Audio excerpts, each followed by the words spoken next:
Okay, so just show you what we've done on this side, and same as the other side. Is the new cab corner replacement from 1AAuto.com, and we kind of put it over where the other one was and marked it and then cut it. And so that's the hole we're left with now.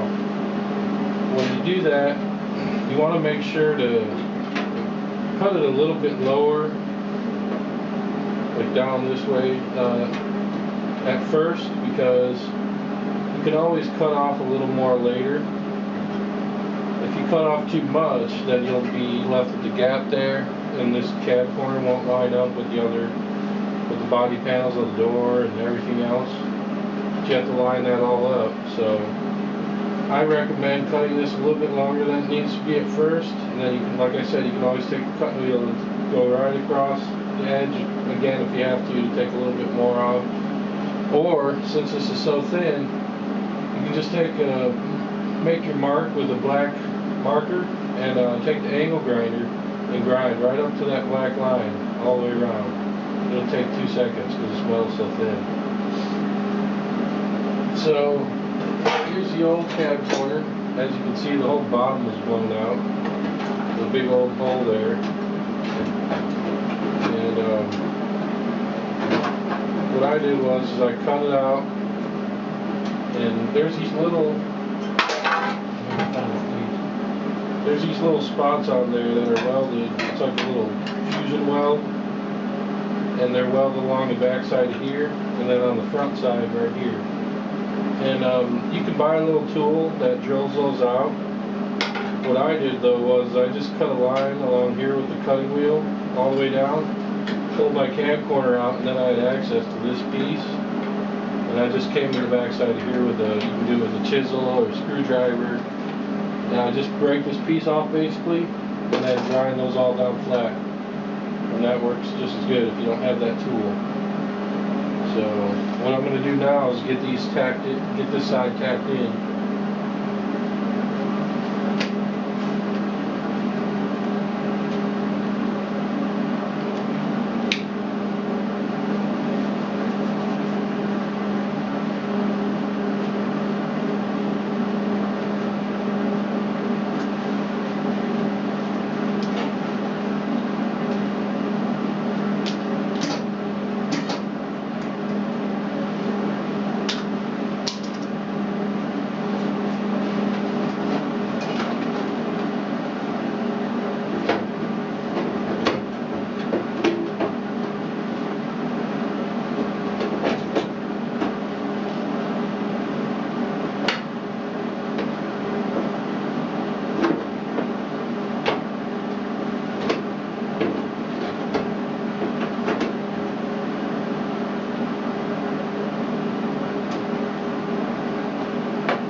Sometimes you have to take it and do a light little tap to get it to fit perfect.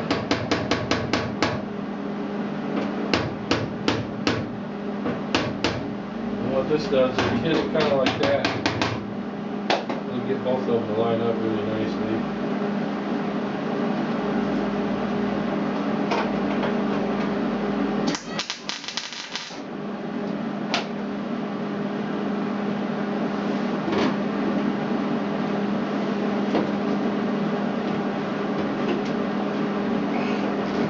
Okay, when you do this, you want to check with your door. And there we go, it's going to line up really nice. If you look at that, the body panel lines up perfect over here. Always want to check that though while you're welding it, because you don't want to weld this whole piece in, and then I've done it before, you weld the whole piece in and then shut the door and then it's off right here, and then you got to go cut and grind it and redoing the tacks, and it's not fun. Not fun at all, so take my word for it on that.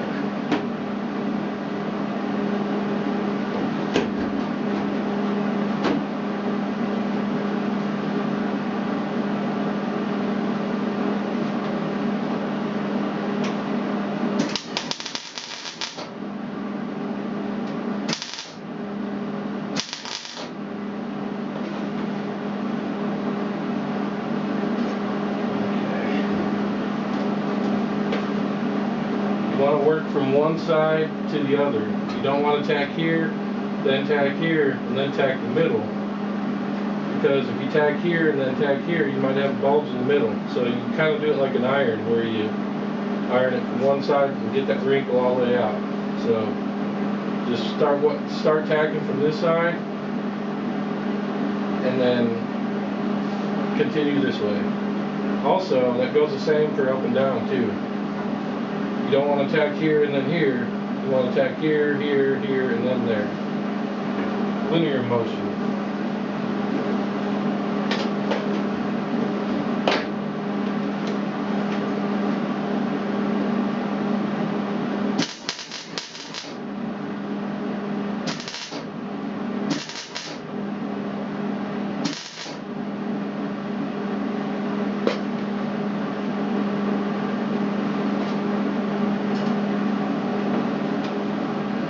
You want to get nice solid tacks on here too. You don't want to burn through these metals. You really kind of want to know what you're doing there when you do that.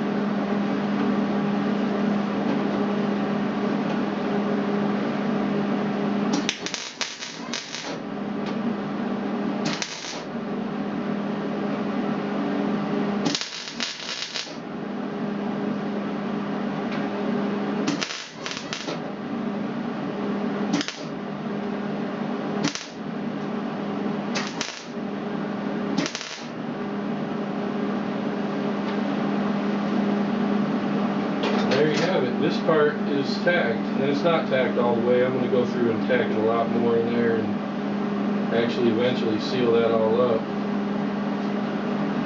But I'll show you real quickly.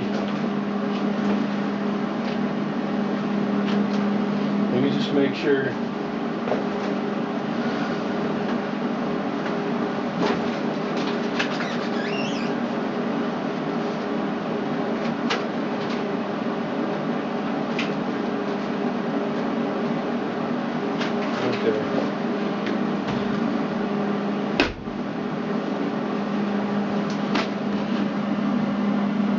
When I do this, I make sure that you clean the junk out of the cab corner, and also I have the speakers out right now so you can get to that area real easy, because when you're welding in there, there's some foam and stuff that they put in from the factory to keep it insulated, you know, to keep the cold air from entering these empty hollow cab corners, and helps insulate the cab. Well, actually on that side I had a tack go through, because when you weld this cab corner on, to do it right, you have to have a little bit of gap in between the cab corner and the body. You don't want to put it, let me show you.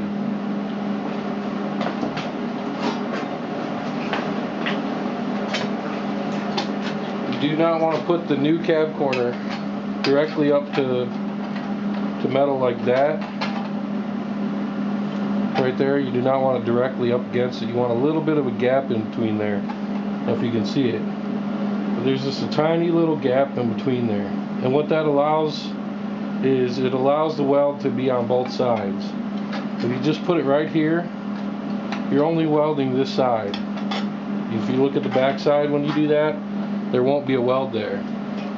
So what this does is it allows you to make it so that it's almost like one piece of metal and not two welded pieces. So you put a tiny little gap there and then tack it up and weld it up. And it'll actually weld both sides. That's a little tricky to get used to because you're trying not to get the wire to go in that hole. You're trying to weld the two pieces together. And they actually make these magnetic clamps that have a little tiny piece of metal that the magnetic part just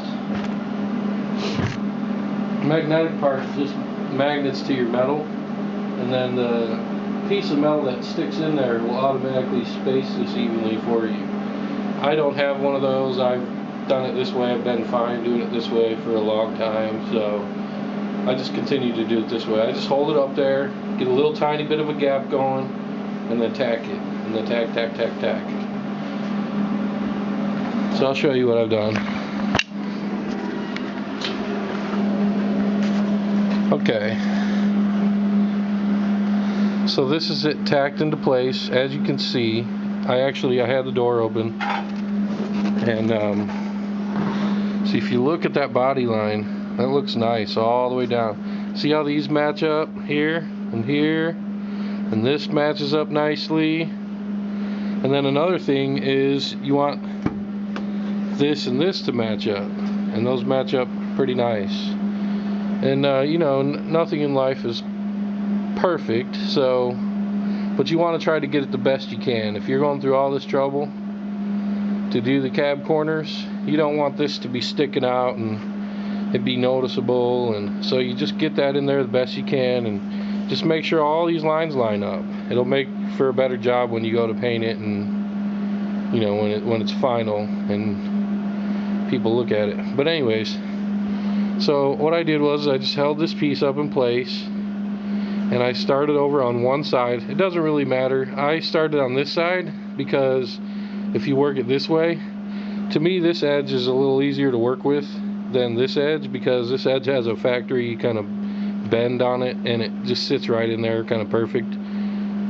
And so what I did was I went from this side to this side, so that if anything did need to be trimmed or, you know, happened, it would have been done right here, which is just a straight line, so it would have been a straight cut. And it's a flat piece of metal, so I could have taken a cutting wheel and gone straight down there if I had to. So I would recommend just start on that side, get a tack going on the inside there, just to hold it in, right in here, and then put a tack right there, and just every couple inches, because the metal's not really gonna, I guess it could, but it's not usually gonna flex in a small little spot like this. Now a big area, yes, this metal can flex from this side, and you know, but if you get tack every 1.5 inches or so all the way around, you want to make sure this corner lines up really nice too. That's another one of your major body lines that you'll be able to see.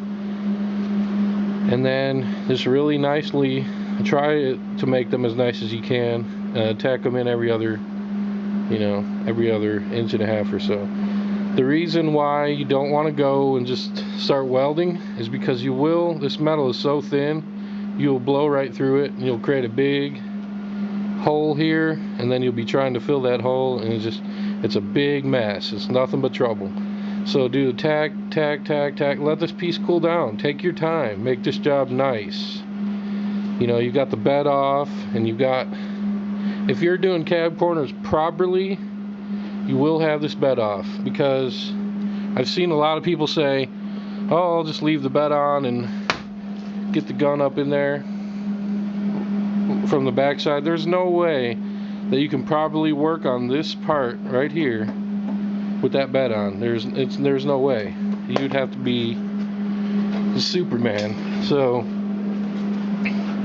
what I recommend doing is popping the bed off. If you're going to do the cab corners, pop the bed off, throw a new fuel pump in if it needs it, and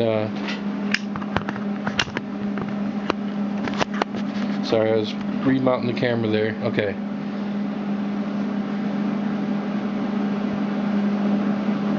There we go. And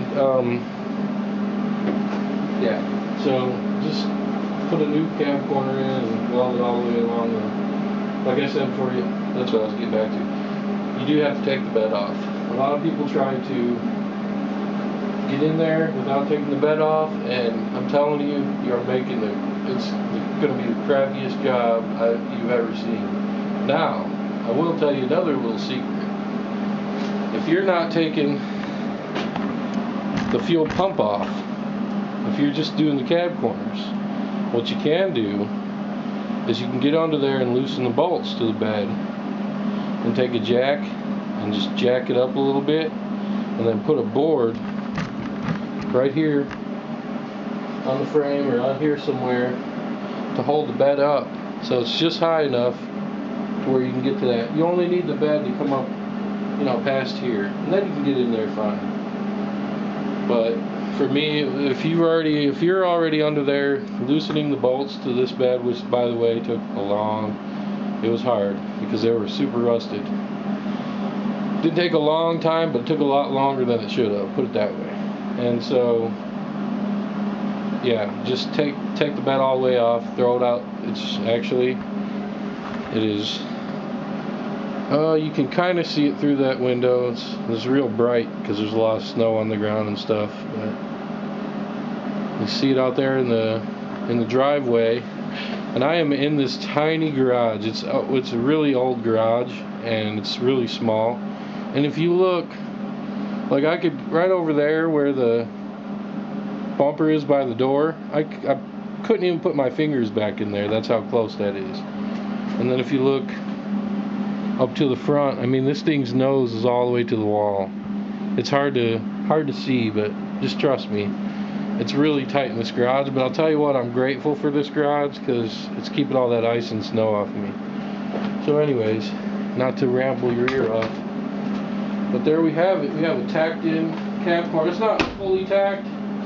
We're going to come down here and tack that all down in, tack the bottom in, and get that other side really well. And then we're going to come through and put a bunch more tacks along there.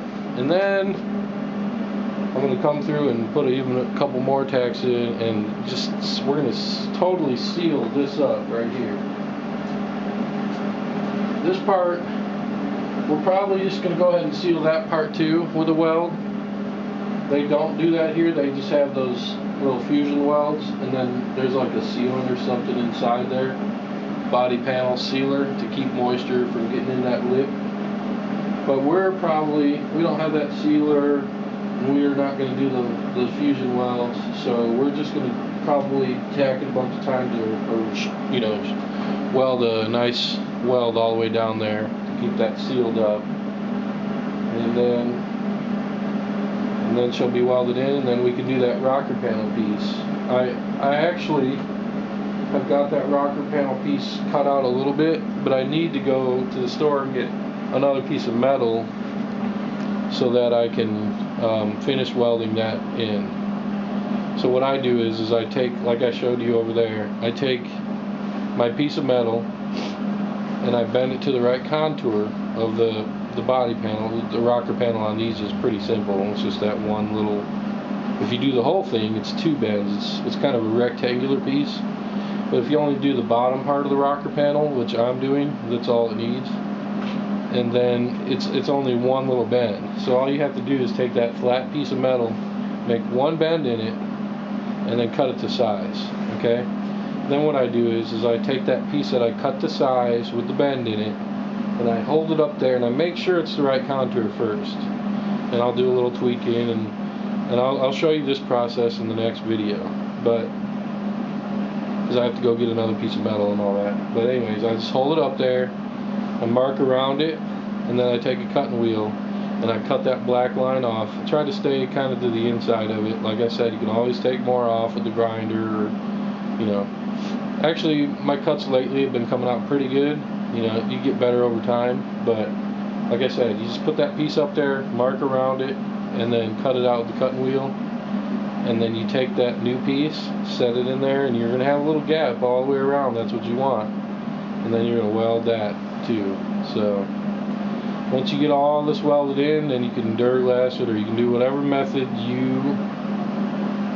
people have told you is good, or whatever has worked for you in the past. This is the way that I do it, and it works. I know it works. That Duraglass cab corner over there on the driver's side, that'll, you know, that's going to be, and I'm Duraglassing them from the inside too. So, because I have the speakers out, I can get to that cab corner. I can actually touch that where that cab corner is from the inside. So what I do is I'll Duraglass the outside, and then I'll just hurry up and go in there and Duraglass the inside too, and then it's just Duraglass from the inside and the outside. So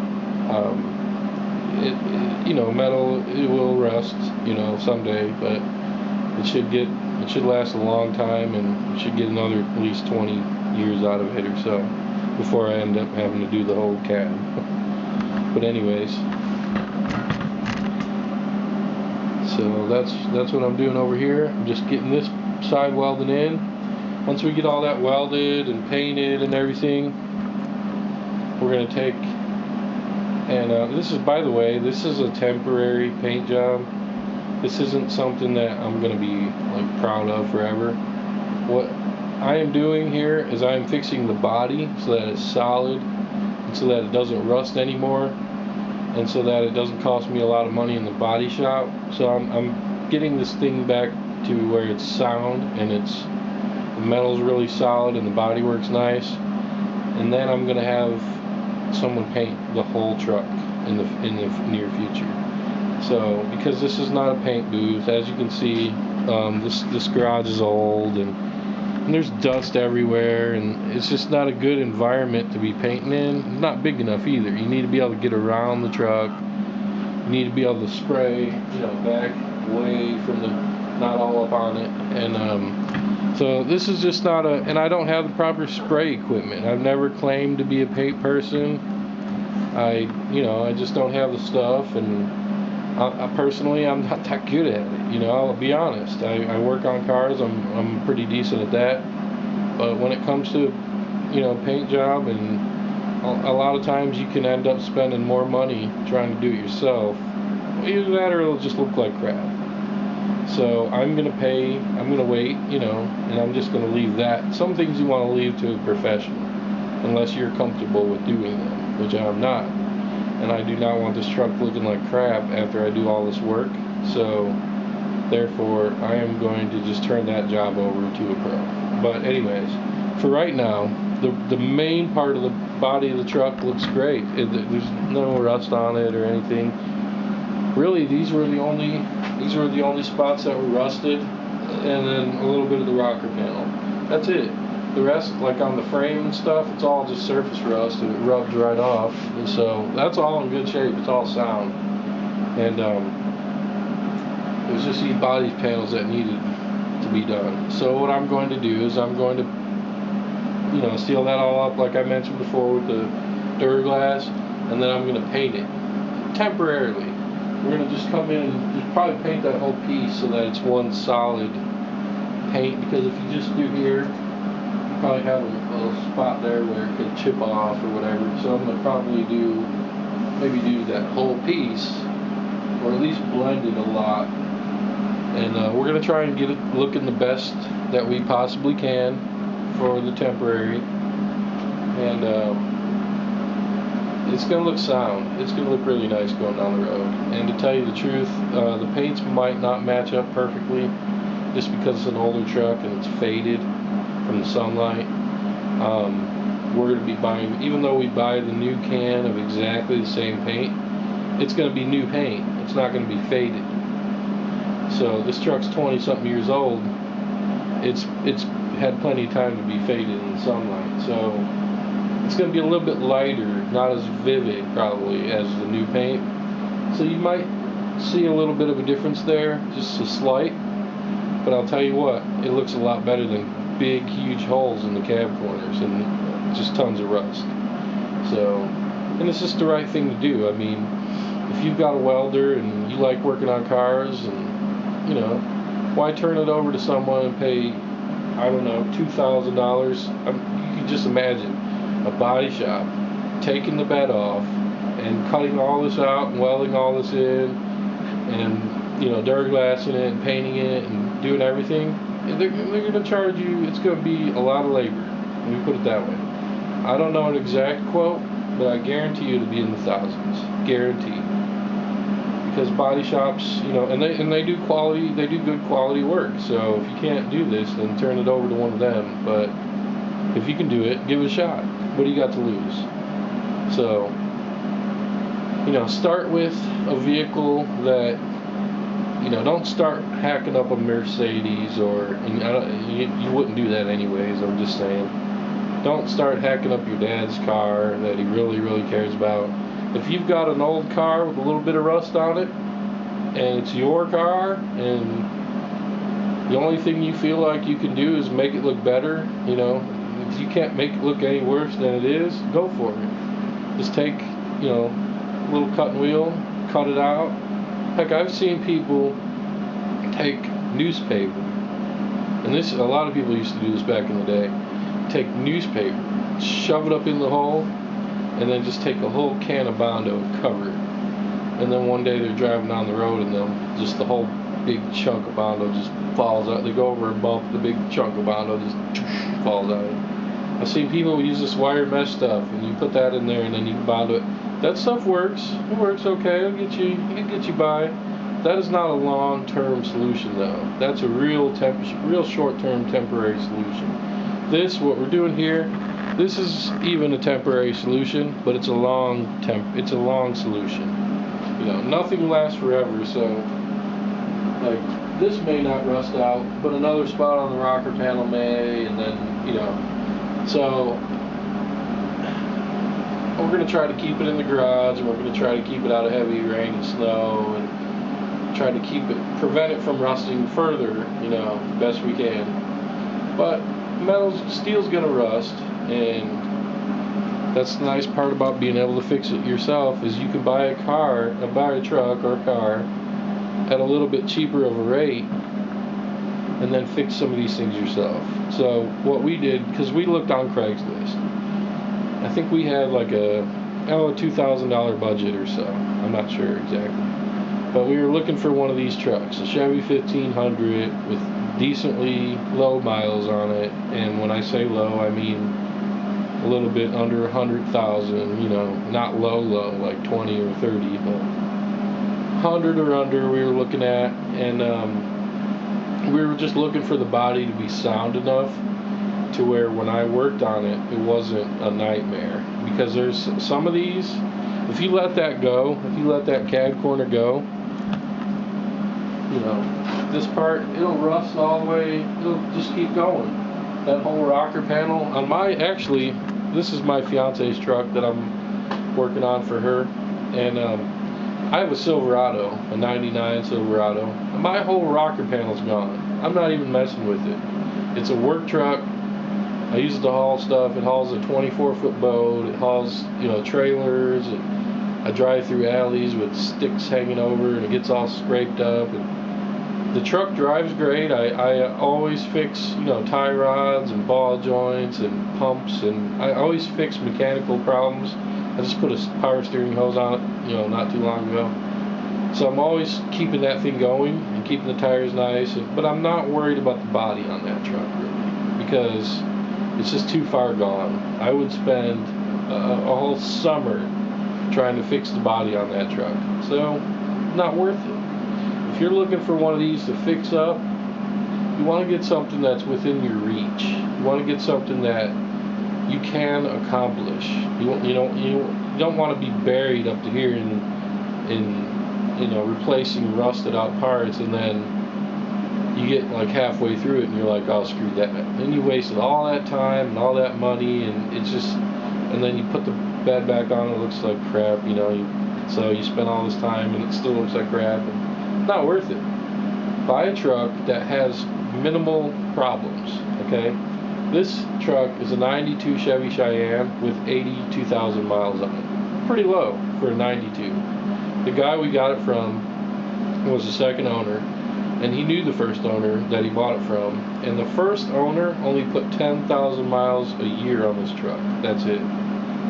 I'm sorry, 10,000 miles, that's about normal. He put 10,000 miles in 10 years on the truck. So he had only driven it, 1,000 miles a year for 10 years.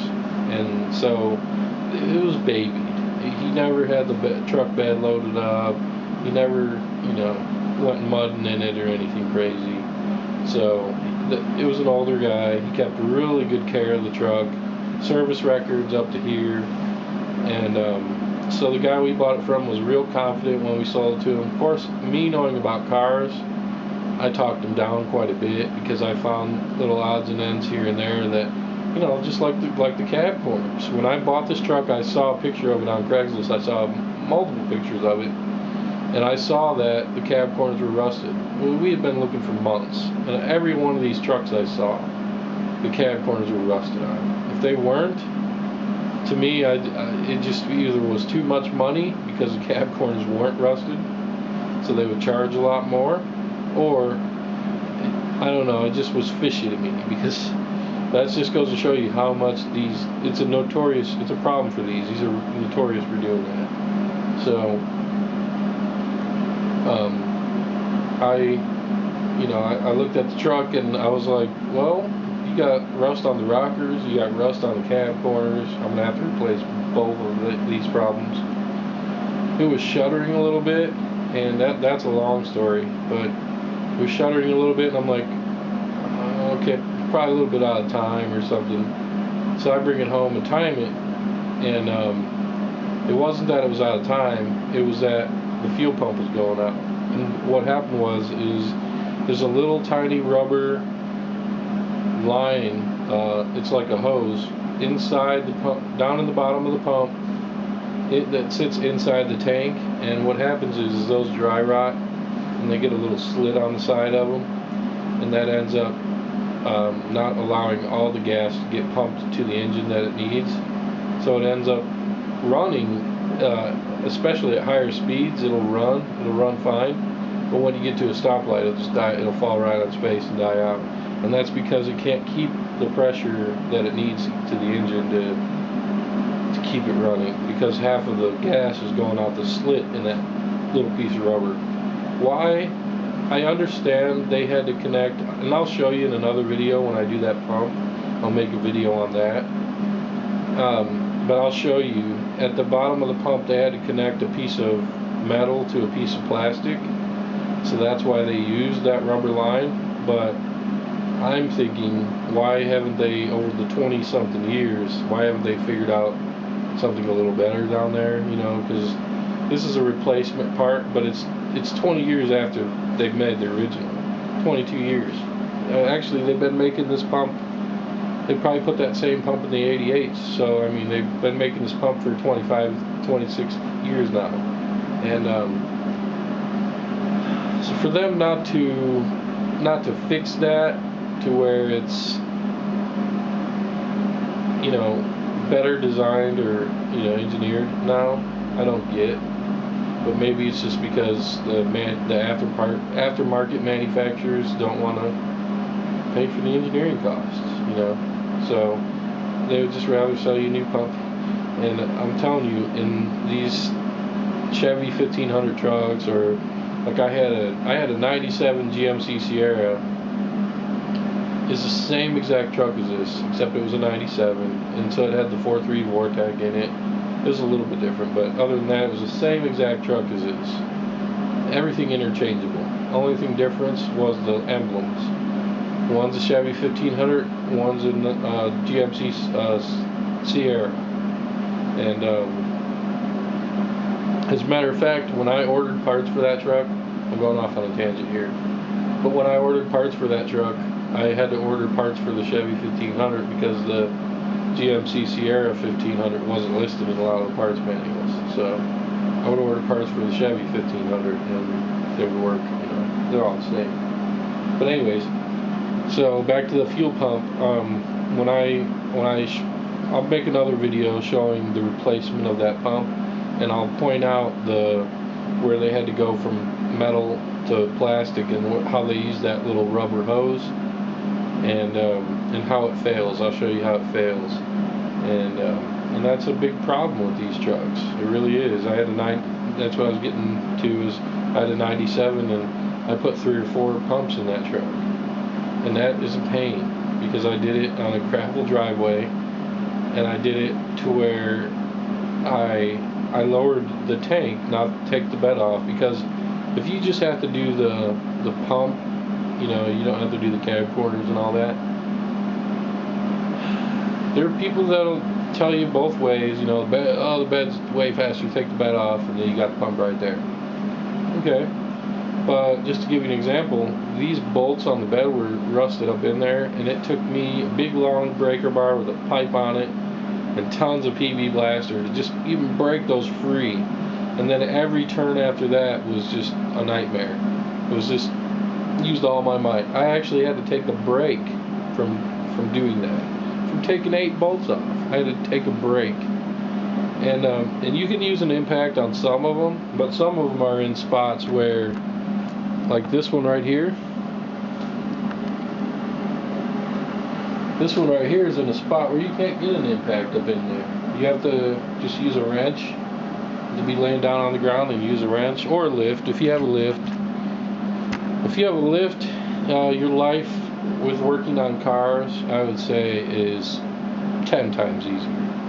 If you're doing it on the ground, like I do most of my repairs because I don't have a lift,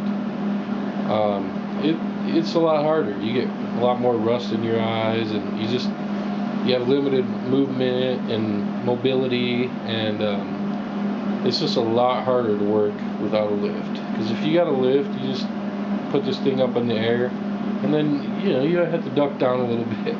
But you're right there. You can reach your arm up, and you can walk around to the other side. If you're laying down on the ground, you got to lay down on the ground. You got to scoot around, and I'm a bigger guy, so it's a little bit harder for me. But I'm telling you, even little guy, big guy, it doesn't matter.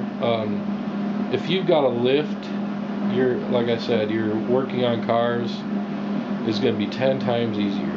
But you do with what you got, and that's part of the reason why I'm showing you ways to do certain things on the car without the right tool, because I don't have a lot of the right tools. I deal with what I got. I have a good sized toolbox. It's like a 46-inch Craftsman rollaway, and it's loaded with tools, but there's just some things that specialty tool that you won't use all the time. You'll only use it here and there, like that thing. How many times are you going to do cab corners if you're not doing that for a living? If you're doing that for... Now, if you're going to do multiple trucks, which I probably will, I'll probably buy that thing one day. But I'm only doing this one right now, and what I'm talking about is that tool that used to drill those little holes, the little fusion welds out. Like I said, they actually make a tool to drill those out, and you can get around it. You just deal with what you got, you work with what you got, and that's it. And so I'm gonna get back to tacking this, and I'll probably do another video after it's tacked up, and then I'll of course do another video when I do that rocker, and I'll show you that whole deal there. I'll probably film that whole thing continuous, because on this one it's a little hard for me right now. I've got a dead battery on the camera, or dying battery on the camera, and I'm trying to weld, and it's a lot nicer when I have my camera person with me. So I'll actually probably try to record that whole job if I have my camera person, and which, by the way, is my fiance, who this truck is for. So I'll make a video for the rocker panel, and then I'll make a video for the fuel pump, and then anything else I do on this truck, I'm going to make a video for. It's a very common truck. It's a very easy truck to work on. Let me tell you. You could sit down under that hood and have a tea party with a couple guests underneath that hood. There's so much room to work on stuff, and I'll show you that when I go to. This truck here is bare bones. It's a work truck edition, and so there wasn't ever even air conditioning in this truck. It has these little vent things that open up, and they actually cool you down, surprisingly. But no, you just roll the windows down and drive faster if you want to get cooled down in this truck. There's no air conditioning, there's no tilt wheel steering, you got cloth seats. I mean, it's a very basic truck, and I wanted it that way. There's not that much under the hood. You don't have to worry about a compressor and all that other stuff going bad. There's a lot of less weight under the hood. There's just a lot of less things to go bad on it, it's a rear wheel drive. It's not the 4x4, which my Silverado is a 4x4. But if you want a truck that is not as much in maintenance and not as much, problems could go wrong, because just to give you an example, if this was a 4x4 and transfer case goes bad, now a new transfer case is $2,500, $3,000 just for the transfer case. We're not talking about the front and rear diff either. So you're looking at thousands of extra dollars by owning a 4x4 potentially. I'm not saying that they go bad or they will go bad, but if it does, it's going to cost you a lot more money and actually be a little bit worse on gas mileage than this 4.3. Mine, this is a throttle body injection. Mine was it had the Vortec injection system, so it was a 97. It was a little bit later of a model, but I just give you an example. I drove that truck 31 hours from here. I'm in Indiana, and I drove all the way to Mexico, and I mean a couple hours into Mexico. We're talking a 31-hour drive. I stopped once